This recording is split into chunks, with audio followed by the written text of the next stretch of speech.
Good evening and welcome to Image Builders Present a Conversation with Michael Carson. I'm your host, Michael Carson. Thank you so much for tuning in tonight. We have an excellent show for you. This is our first show tonight, and our series is called Overcomers and Champions. So I have a gentleman tonight who, when you hear his story, you'll see why I wanted him to be on the show tonight to share his story and to share the work that he's doing with respect to criminal justice reform for individuals in Northern California specifically. If you're watching the broadcast by Facebook, make sure that you click that share button and click the like button. If you're watching us via YouTube, make sure you click the subscribe button and as well as that bell to click it so that you'll know when we are on air. We're typically here every Thursday night, 7 p.m. Eastern Standard Time. But let's get to it. Ladies and gentlemen, welcome to Conversations with Michael Carson. My guest tonight, Mr. Obie Anthony. Good evening, sir. Hi, how you doing tonight, Mike? Thank you for having me too. Appreciate it. I'm doing well. I'm doing well. As I explained to you in our pre-conversation to the show, I have a number of years of background in criminal justice reform. So anytime I get an opportunity to share with people, individuals who are doing the work on behalf of individuals who've either been wrongly convicted or who've done time in jails and prisons, I want to highlight them. And I definitely wanted to have you on tonight. Some years ago, I did my thesis work on mentoring and the effects of mentoring. And one of the things one of the groups of people I want to talk to were men who were incarcerated. So we went inside and I gave them a white piece of paper and I gave them some magic markers. And they were like, what are you doing? What is this about?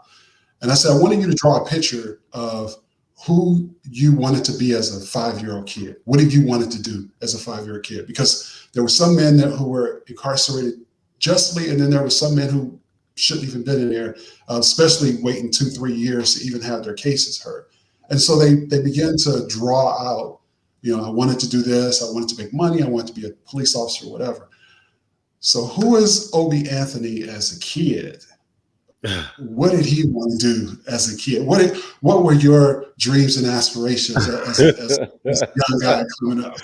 Oh, good question. I mean, coming up, I guess all in all, if someone was to ask me then, like if I had a chance, it would have been being a firefighter. Okay.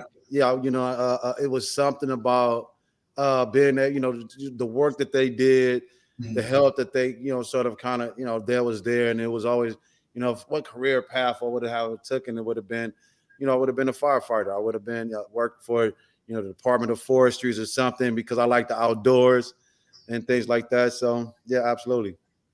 So was that something you said, hey, when I get a chance, I'm going to, go in that direction? Is that something you had your family helping you to steer you in that direction? Or did you even know what to do?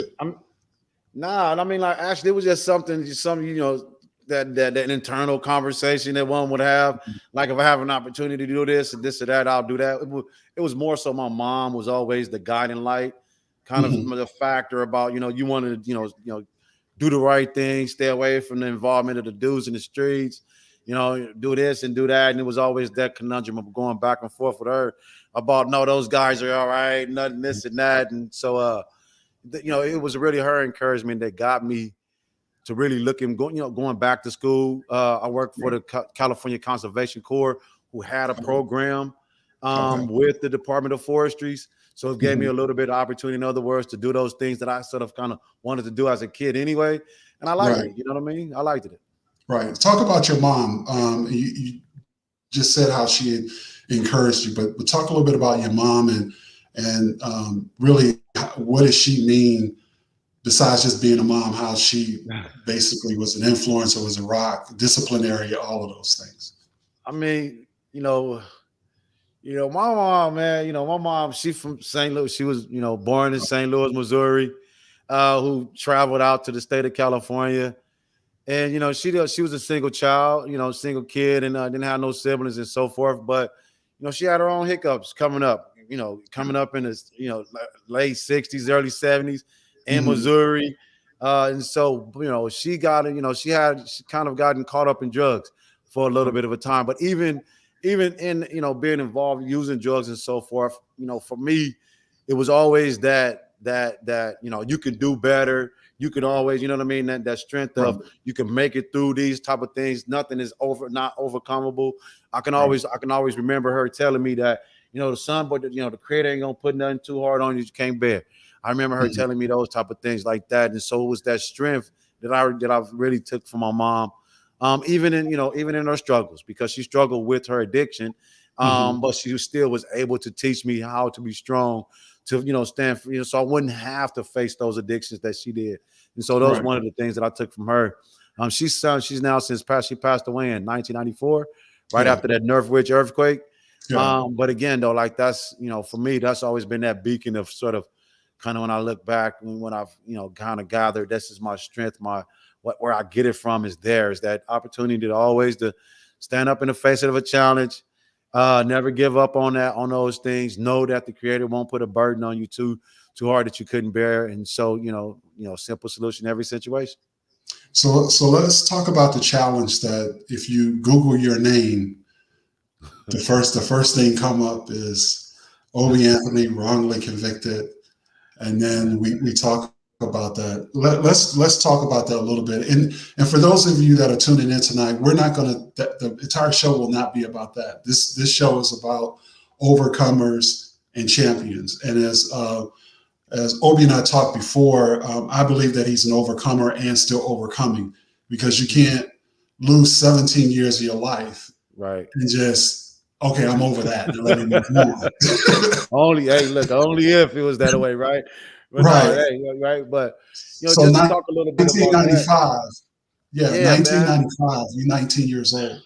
Man, it was, that was, the biggest challenge of my life. You know what I mean? My mom had just passed away. Yeah. And I had been accused of a murder, robbery with 3 attempted murders, with 3 attempted robberies, which I had no idea that it even happened. And it Right. was, having to suffer, in the consequences, trying to figure that out while I sat in the Los Angeles County Jail for Mhm. X amount of like 22 months. And so, it was really a challenge. I had, when you're going through things like that, man, the first person you want to call is your mom. You know what I mean? Right. And Right. I had just lost her, man. And I wasn't, I was a little estranged from my other side of my family, my dad's side. Mhm. They was out in Missouri. I was out in California. I had grew up out there. And so, it was a really, really challenging thing for me to sort of kind of find that strength in their environment, specifically because, one, I Mhm. knew I didn't do it. Two, I Right. couldn't. I couldn't. It's not like yelling out in the courtroom was going to help any of those things. And Mhm. so I had to suffer the consequence of listening to these individuals as they sat on the stand lying on me. And it was like, I know they did lying. I couldn't do nothing about it. And it was really I don't know, man. You could call it a challenge, but it was really a struggle mentally not to cave in and kind of give up on the situation. Right. So as I understand your story, so the DA used the word of an informant who was the one who actually committed the murder, and he was a convicted murderer himself. Right. So what is your attorney doing during this? How is your attorney? I mean, what is he saying during this process? Was You he know, I, just silent or? I don't know. He wasn't, man. He was the sheep in wolf clothing, is how I would describe Patrick Thompson these days, because I had, as being an accused individual, I'm trying to, give him all of the information I could possibly give him to show Mhm. that that's not me. Mhm. And while he alluded to me that he believes me, consequently, some 15 years later, I found out from my new attorneys who reinvestigated the case Mhm. that Patrick Thompson thought I was guilty because I was Wow. telling him to do this and telling him to do that. He told Wow. them that he thought I had some involvement. And so that's why he didn't do the investigative follow-up work that he should have done. And his whole thing was, what sense does it make for me to knock on the door that the police already knocked on? I'll just take their statement. I'm like, wow. I'm like, man, when you got a For whole capital murder. Yeah, capital murder case. And so he really didn't do any, he really didn't do anything. And hence the judge in my exoneration found him ineffective because of those things. And it wasn't as though he had, he came into court, he had any real excuse as to why he didn't do anything. He was just, sort of nonchalantly, I don't remember, this sort of kind of thing. And so, it was a real tragedy the way he decided to defend me in the light of the fact that one, I had, pointed to, hey, look, check this guy out. Look at the trajectory of the bullet. I'm going, by this point I had what they call the murder book. So I'm going through all of that information, telling him to look at this, look at the autopsy report, check this here out, check this here out. And lo and behold, I didn't know that he allows for a reporter from the LA Times who he drove down to the county jail to come and visit me without him, to question me about, what was going on and my being in there. And so, it just goes to show, man, sometimes, you really have to be aware, have to. So was it a matter of he had never defended he had never defended someone in a murder case? Was it about the money, or was it just he didn't do what he was supposed to do and didn't really care and just wanted you to take a plea? The latter, and it wasn't even so much of the plea, even though they did come with an offer of the 25 to life, but nevertheless, I believe it was the latter, because at the end of the day, I believe he had tried murder cases before. They did, yes, they did just open what they had called, or what they were calling the alternative public defenders alternatives, or something like that. There was alternative public defenders, and so they took capital cases, and this was his first, or that off his first case. And so, was it for the money? He was a public defender. I can't say that. You know what I mean? He's working for the public, and so ultimately, it was because at the end of the day, I just believe he just didn't care.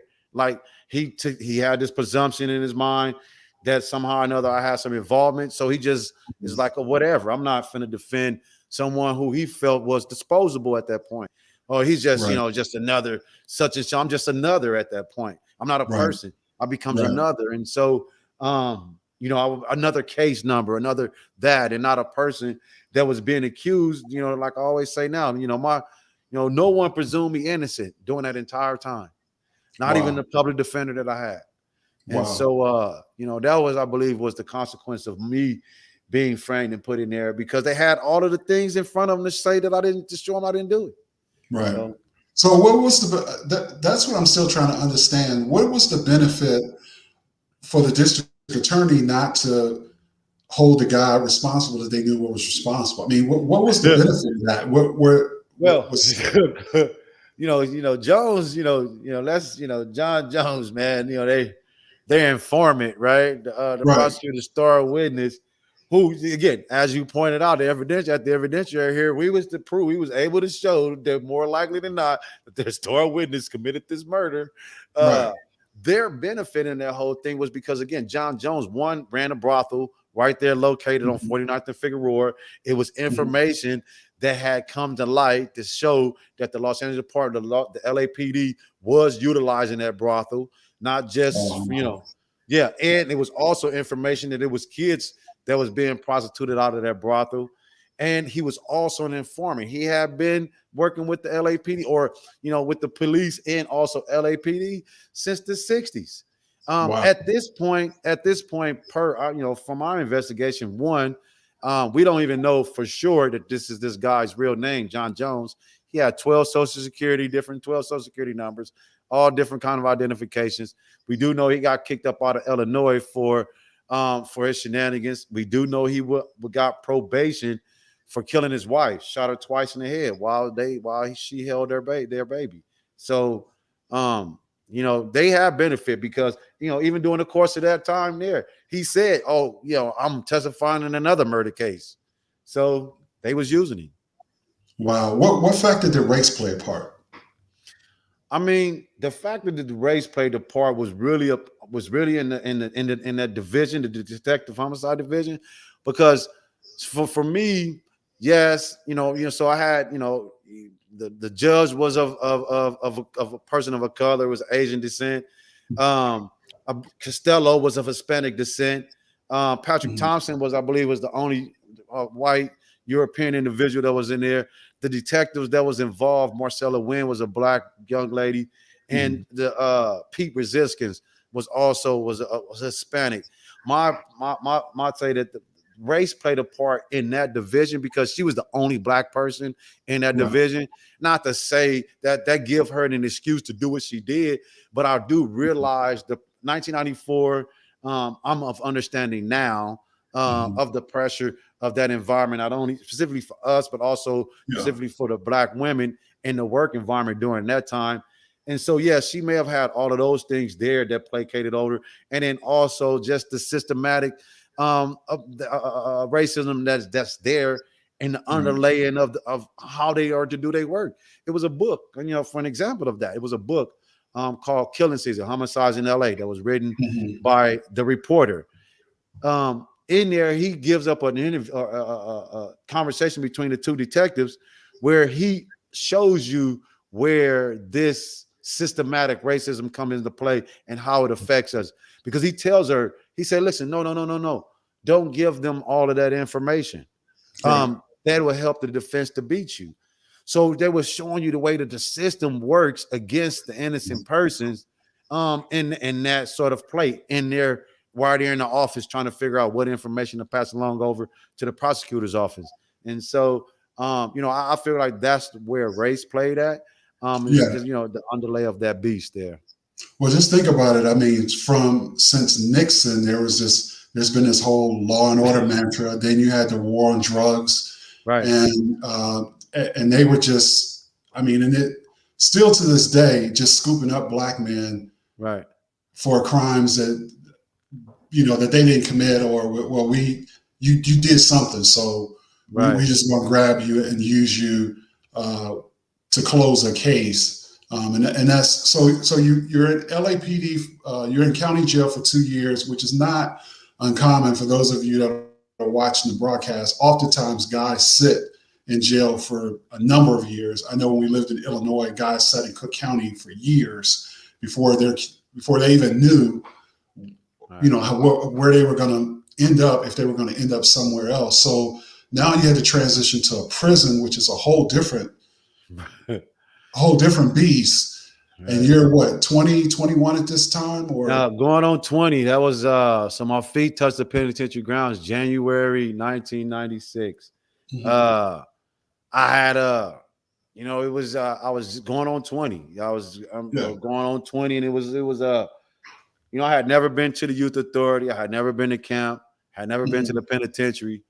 And when I got to the penitentiary, consequently, they were on lockdown for assault on the staff that transpired on the other yard because it was such a big assault. It was multiple assaults that had transpired, and they sent me to, and I went to Corcoran. I was at Mhm. one of the, what they put, labeled one of the hardest prisons at that time, Right.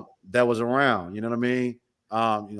Right before the whole thing with the tape back there in the back with the shoe, I was Mhm. there for that. I was in a hole for that when that was going on. Right. So, um, it was you're right. I was 19 going on 20, and I just remember, like, wow, man, like, first coming off of showers, handcuffed with boxers and shower shoes on, Mhm. towel up under your arm, trying to, and people on the door yelling out the door, looking out, trying to see who you are, and this and that. And I just kept saying to myself, man, I'm getting out of here the same way I got in here, the same way I came in here, same way Yeah. I'm getting up out of here, unscathed. I don't got none of this, none of that. I just Mhm. kept telling myself I didn't want to be harmed in that environment, and ways, Right. in other words, to protect myself from that. So I mean, you lose your 20s, basically. Your Oh, 20s are taken away from you, and parts of your 30s are taken. I mean, how do you stay grounded in a situation like how do you keep your peace of mind? How are you able to do that, knowing that man, this is crazy, and this is and minute by minute, day by day, year by year. How do you cope with that? I mean, in that situation, you can it's almost like mind awake, body asleep type of meditative type of thing, to kind of put it. But you want to, what I mean, like the way that I dealt with it, man. I read a lot. I kept myself in the books. I stayed in the law library. I kept active, and I always try to find a way to make light of the situation, because I always tell dudes all of the time, like, look, bro, like I ain't supposed to be here, and y'all not finna do something to create a situation where either I get stuck in here or I get hurt in here. So, Right. I always try to, I made jokes, it's guys who are now home who did 35 years that I met that was there, who come home on parole and now home, and they make joke about it now, like we all home and how I was this jokester and everybody this and that. I was like, man, I couldn't. And they're amazed because they like, man, the whole time he was innocent. I was like, man, yeah, like I couldn't give myself over to those things that was going on around me because I didn't want to handicap my mind. So yeah. I mean, we would often go inside of jails and prisons in Illinois, and guys would be like, man, I shouldn't even be in here, or I should have been out of, I don't know how to defend myself, or my lawyer's not filing my paperwork. So while you were in, did you have attorneys who were working with you or trying to help you, or were they just, because I know it's like, okay, how can we get money from the family, or how can we get money from somebody to pay for this guy who's saying he innocent, but it looked like right. No, man, like, no, that ain't how it happened. Like, I had, my case, the way that my case came back in their life was, it's a story all in itself. But sort of the short of it is this: I had exhausted all of my state remedies, all of my remedies, period, with the courts. And no, there was no attorney there after your appellate level. The California no longer supplied. They don't supply you with an attorney. So either you hire one or you have to fight it on your own. And so I had to fight on my own all the way up to the Ninth Circuit, which took multiple years. Multiple years. But every year, all of the time, denial. And it wasn't until, I get a letter in 2001 from a guy named Christopher Plore, who's now a judge in El Centro, California, saying, hey, look, because I also got framed with a guy named Reggie Cole, was my co-defendant. And he said, hey, look, I'm representing your co-defendant, Reggie Cole, in another matter, and we are reinvestigating your original claim that you're in there, and there may be something there to show that you guys are innocent, and I need to come and talk to you. That was in 2001. Did you believe it? Well, I was I was excited. I was like, what? I was like, so first, because I was already done. I was done, brother. I was done.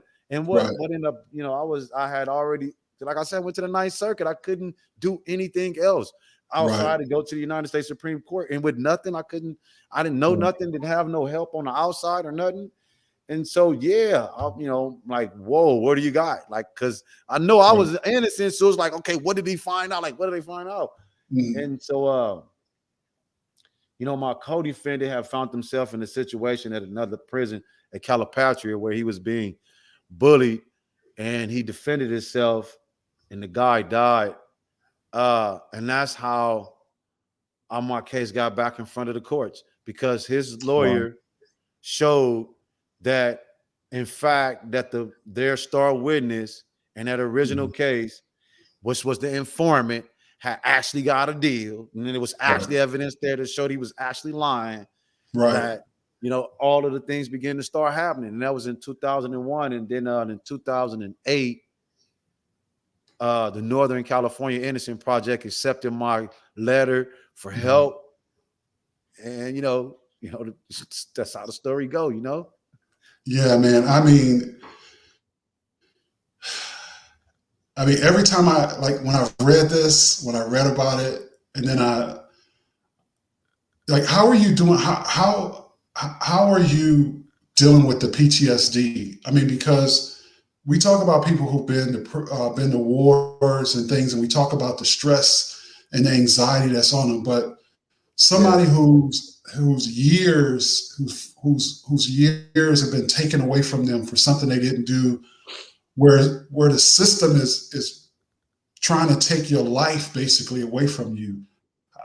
How are you dealing with that? How are you dealing with that now? I mean, my approach to, what I tell people is prison traumatic stress. Yeah. I suffer from prison traumatic stress. My community gave me post-traumatic stress because they had drugs, violence, and gangs everywhere. And now I Right. suffer from this prison traumatic stress. And the way that I've kind of, deal with it, I guess you could say, is, just, really is to, it's by experiencing other people's sort of suffering, the way I look at it. What's going on with you? What's happening? How can I help you? What help do you need? Like, how can I get in there? And that's the way, I've been dealing with my PTSD, because it was giving me ways, finding ways to help others has also helped me in the process of that. Because you find something else, they may be going through, it may not be what you're going through, but you find that pathway, and it helps them. And it is that in itself that has helped me through this process. And it's also, building community, doing the work, you know what I mean? Fighting, that's why I tell people that a lot too, that, the fight for me continued even after my exoneration, Right. it just didn't stop, and, maybe it was a consequence of habit of fighting for 17 years that now I'm in the habit of doing that. And so to Right. do the work and fighting to help others was just a consequence of those things. But that's how I'm dealing with it, is by, constantly keeping my feet on the ground, 10 toes down, keeping my head on the swivel, always looking for opportunities, in other words, to help somebody else. And just remembering, and doing the process of that, hey, look, you got those that's appreciative, you got those that don't. Just remember to, remind myself along the way that no one can take from a giver, even though I'm giving this is my life. You know what I mean? It's my life. I haven't 10 years I've been home, and I've been doing nothing but this. Yeah. Nothing but this. And so I give myself because others gave themselves to me. And I told them, long ago that I won't never stop. Because it's just, that's how I heal. Is stick my hand out to bringing somebody else to a place of temporary safety. Right. That's what it's really about. Have you been able to connect with other exonerees? I mean, are in California or outside of California? Have you guys been able to talk about your experience and kind of lean on one another, during this prison traumatic, syndrome that you guys experience? How has that been? Man, that's been wonderful. I started an organization in Exonerated Nation with the partnership and the help of another brother who's now rest in peace in Cudelis, Rick Walker.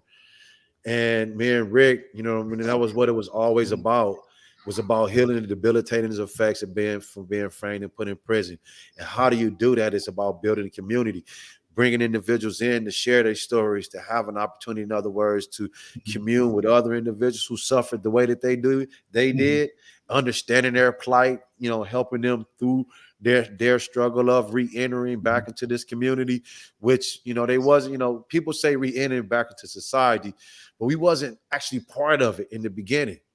Yeah. And so, it's not no really re-entering. It really is, formulating a process to become. And I'm always telling people about that.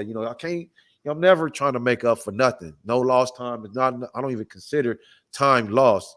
I think about nothing but creative things that I can do for the now and for the time in front of me.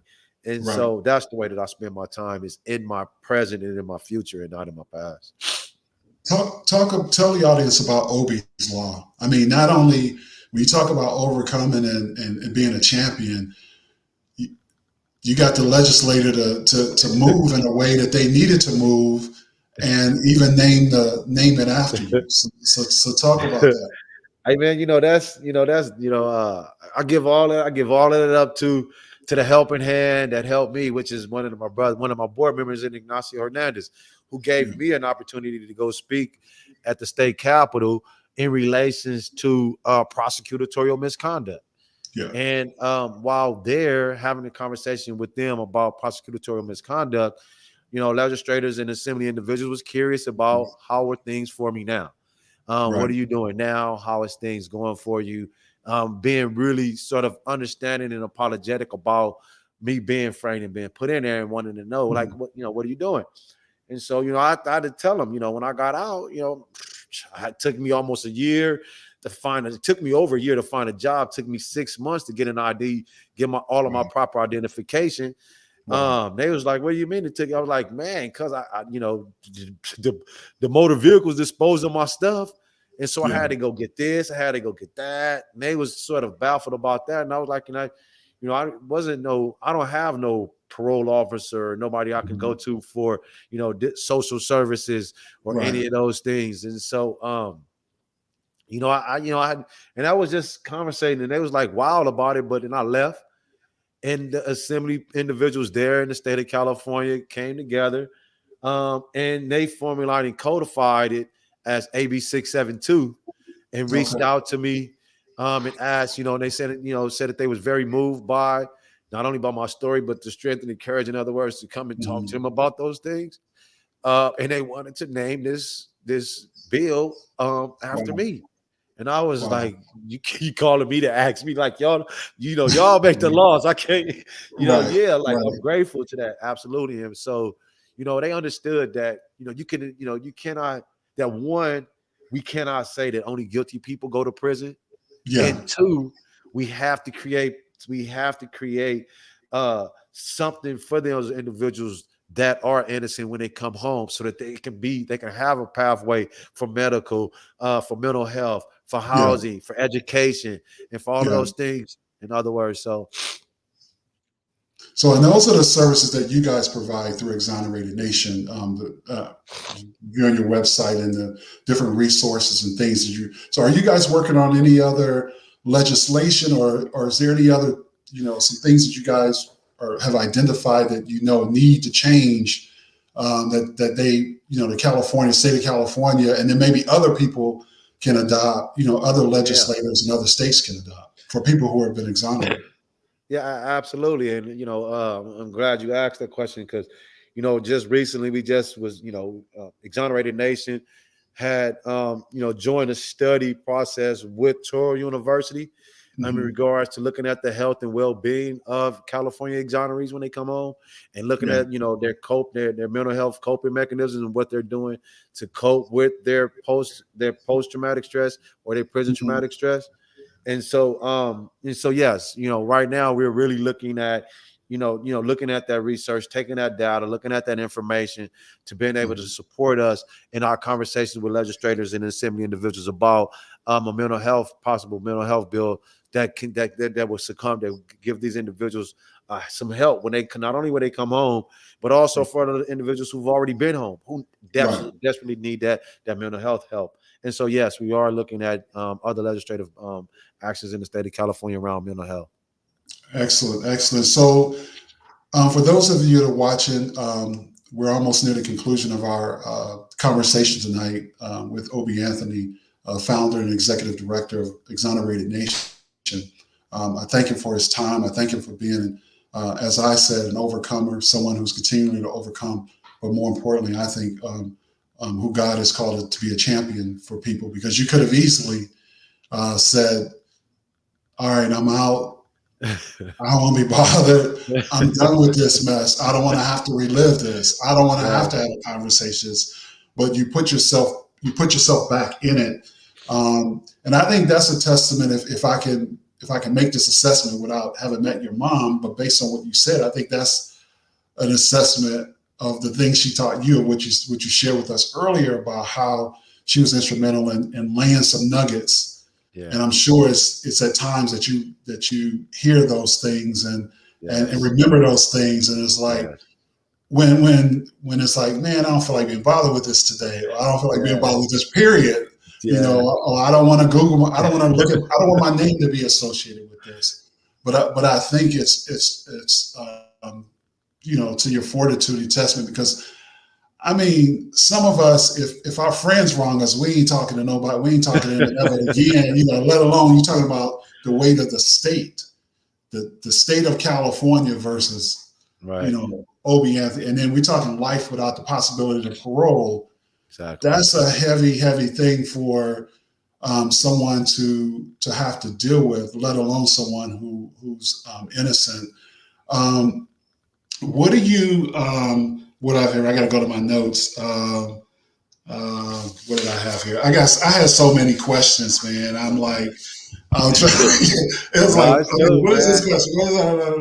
So who are your champions? Who are your champions now, and why? Who are the people or the person you look at to be, your champion, someone that you can lean on? I mean, it's a whole cohort of individuals. I can't even lie, man, because one of the things I'm always saying, help helps help. And the reason why is because I was helped. You know what I mean? And I have a whole lot of individuals that created that for me. First and foremost, I got to give it up to my wife, because at the time, she stuck it out. She came, she came around, and she was concerned, began to start acting on that concern. Begin to start writing out was through the thick and thin, and even now. So because again, 10 years later, after exoneration, she'll say, man, she'll tell you, man, you are something else. And so I got to give it up to her, because she deals with it day in and day out. You know what I mean? And so, so I always look to her, because, again, it's an emulation of the strength that I've seen in my mom. She shows that strength. In other words, too, you sort of kind of deal with everything that comes along with an exoneree, as they say. But outside, from there, I have, Lori Levinson, Linda Starr, Paige Knibb, Adam Grant, Gail Cummings, Dave McClain, other exonerees, so many other exonerated individuals that was there for me, to give me the insight, in other words, of a pathway. This is how we've been able to do it. Not to say it's going to work for you, but hey, this is what happened, right? And so got to give it up to my community, because they have been a champion to hold me up and to continue to push me. Not only hold me up, but they push me always in my head about, you could do more. Hey, thank you for that. But remember this. So those are the individuals. Well, it's always good to have accountability partners, and it seemed like you have that, and you have and the family. So how is your family? Like, what do you want to? Because let me frame it this way. People say, okay, once people get out, they do their time, whether they're an exoneree or not, they should be able to get back into society and do whatever. Right. I mean, 17 years is a long time. And then we're talking about things change from technology to neighborhoods to your family members change. People feel some kind of way. What do you want people who might be watching this broadcast, or who was going to watch it? What do you want them to know as a family or as a community, how their assistance can make a difference in the life of somebody who's coming out of prison after being in a long period of time, such as yourself? Oh man, I appreciate that question. I mean, there's a plethora of different ways, but first and foremost, I think the biggest thing, and one of the, is to accept them. It's there. You have to accept them, because one, understanding that this person has been isolated or situated for X amount of years, sometimes decades. And you have, and they have, meaning the family members, in the same and so we've both grown in two totally different atmospheres. One that was in a compression, and the other one in a depression, right? And so neither one of us and so we have to accept one another. I think that's the biggest thing that family members can do when individuals come home, specifically out of, for a long time, because, and that acceptance it stretches, because it stretches over the protection agent that is in the family member that wants to be the guider of that individual. Do this, do that. You don't want to do this. You don't want to do that. You don't want to, the accepting part of that individual would accept the growth and see that this person is a whole person within themselves. And so I think that's the biggest thing that they can do is accept them.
There you go. I don't know what happened. Nice. It wasn't the internet. It was the it was the platform. It wasn't the internet. So my apologies. So you were answering the questions. What are families?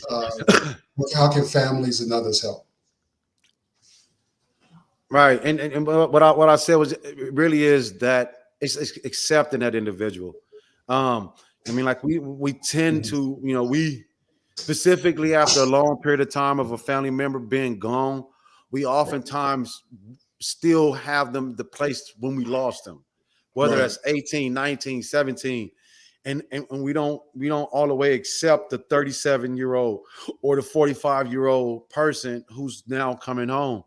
And so it creates a sort of a struggle and back and forth between how are they going to relate with one another. And so it really is that accepting aspect of it that really is the key factor, and that in itself will give that individual the encouragement, in other words, to be, you know what I mean? In other words, I think that's what was the benefit for me, was because I felt that acceptance from the individuals that I came home to.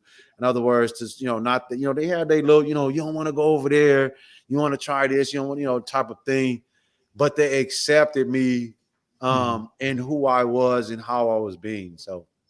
Okay, because oftentimes you hear the phrase that when you're incarcerated, your family is incarcerated too. So was that your experience, or because as I think I understand from reading your story, there was a disconnect for a number of years from any family at all.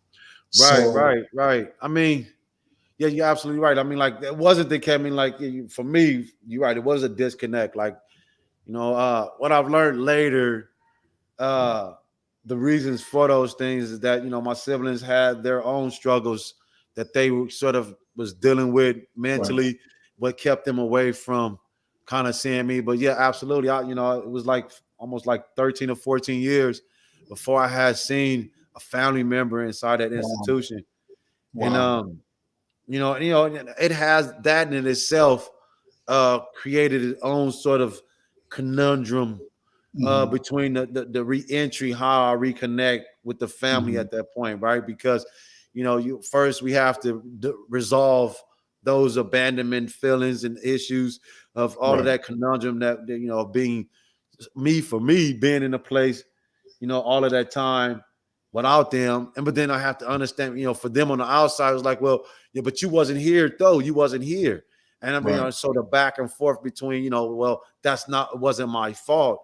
And, you have to understand why. And so it's like, I hear my grandmother a lot, like, she tells me, like, she say, Obie, you don't ask why, a why is only going to, it's only going to be an excuse as to why they didn't do something. It's going to interfere. So just accept things as they are. And, if you're going to, forgive. And she'll always tell me, if you're going to pray, then, don't do the other stuff. If you're gonna do the other Yeah. stuff, don't pray. Yeah. Well, Obie, I thank you so much for your time tonight. You've given me, you've been generous with your time, and I really appreciate it. Before I give you the final word, are you a sports fan? Yeah, absolutely. Football or basketball? I mean, Both? both, but first Okay. football. All right. First football. So Oakland Raiders, LA Raiders, Las Vegas Raiders. Which one? Oh my goodness! Right? Oh, wrong with the Raiders. I mean, with the Raiders, but if I if I was to identify which Right. Raiders, but now Gruden's back in the mix, so Right. And that, difficult. It's difficult. But right. do I like this Gruden or Oakland Gruden? I think I like Oakland Gruden better, so Better I than go with Oakland Raiders. the Oakland Raiders. Yeah, that's my sentiments exactly. I'm more with the Oakland Raiders because this iteration of Gruden, I'm not feeling at all. Right. But thank you so much. Thank you so much for being generous with your time. I want to give you an opportunity to have the final word and share whatever's on your heart to people who are out there who may watch this. Just whatever you feel led to share. But for those of you that are watching, thank you so much for tuning in this week to Conversations with Michael Carson and with my guest, Obie Anthony. Again, this is part one in our Overcomers and Champions series. This brother has been through it, but he's given back to our community and doing it in a way that many wouldn't. So I applaud him for it. He's a true champion and someone that we can all aspire to look up to. And so I'm grateful for the opportunity to have sat down with him tonight. Again, if you are watching this broadcast via Facebook, make sure you click the share button, click the like button. If you're following us on YouTube, make sure you click that subscribe button and that bell so you'll be notified. But the last voice you'll hear tonight, and then we'll transition, he and I over after this broadcast, will be that of Obie Anthony, founder and executive director of Exonerated Nation. It's yours, Mr. Anthony. First, I definitely want to say thank you, Michael, for having me tonight, giving me an opportunity, in other words, to come and speak to your audience, to have the chance to talk and sit down and talk with you. It was a pleasure and an honor, first and foremost. And I guess if I have any sort of, the last sort of parting words to say to the community, it's a couple of things. Just remember, one, that it can happen to you. That we cannot think that because the house next door is burning down, that the fire won't jump and burn ours down. So just understand that, yes, it can happen to you. That sometimes when we think about people being wrongfully convicted, we oftentimes think that there's a mistake that belied there. But we have to know that these individuals, like myself, was framed in most of the cases and put in prison for things we didn't do.